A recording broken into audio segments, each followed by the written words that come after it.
Hello bachcho, let's read this question. The question says the sides of a triangle are A, B and square root of A square plus B square plus AB. Then the degree measure of the greatest angle is. इस question में हमें एक triangle की तीन sides दी है, हमें बताना है ग्रेटेस्ट एंगल का जो मेजर है इन टर्म्स डिग्री, मतलब डिग्री में हमें उसका मेजर बताना है. So for this firstly we see the key concept to solve the question. इस क्वेश्चन को सॉल्व करने के लिए हम कंसेप्ट यूज करेंगे that greatest side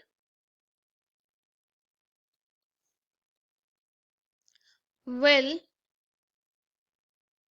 correspond to greatest angle. इसका क्या मतलब है? अगर हमारे पास कोई ट्रायंगल है और उसकी साइड्स हमें दी हैं ए बी सी, और मैंने बोला है कि जो सी है वो इसमें से सबसे बड़ी साइड है, तो जो सी के सामने मतलब सी के अपोजिट जो एंगल होगा वो सबसे बड़ा एंगल होगा.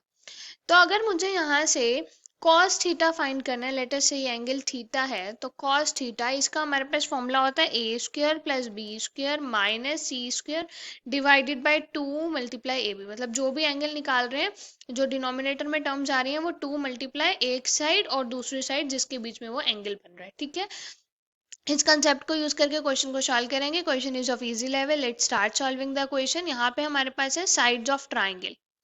तो हमें तीन साइड्स दी हैं ट्राइंगल की,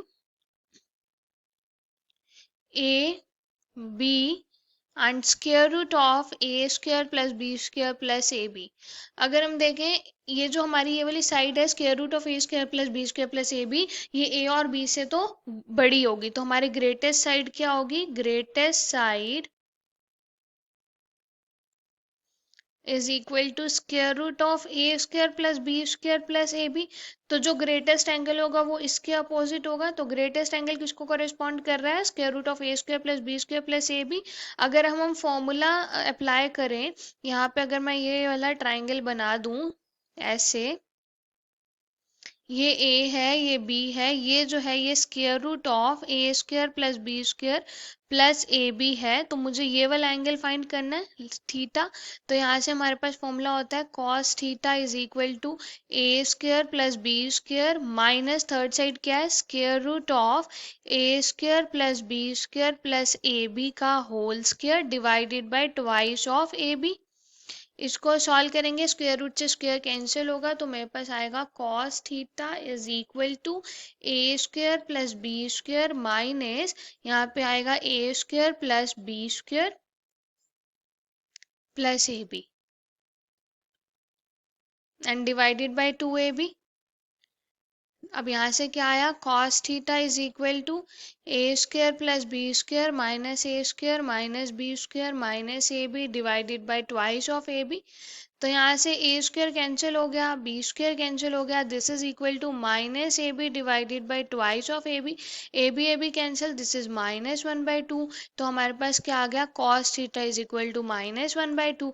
अब हमें इसकी जो थीटा है इसकी मैक्सिमम वैल्यू चाहिए थी. अगर हम देखें जो कॉस थीटा है वो नेगेटिव कौन से क्वाड्रेंट में होगा? वो नेगेटिव होगा सेकेंड क्वाड्रेंट में. अगर हम 180 के पीछे पीछे देखें, क्योंकि ये हमारे क्वाड्रेंट्स होते हैं चार, यहाँ पे 0 वैल्यू होती है, यहाँ पे 90 डिग्री होती है और यहाँ पे 180 डिग्री होती है.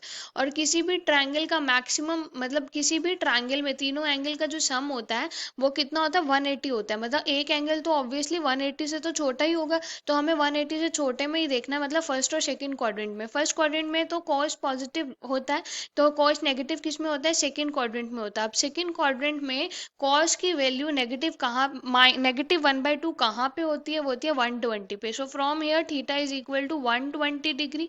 This is our final answer. Hope you understood it well. Best of luck. Thank you.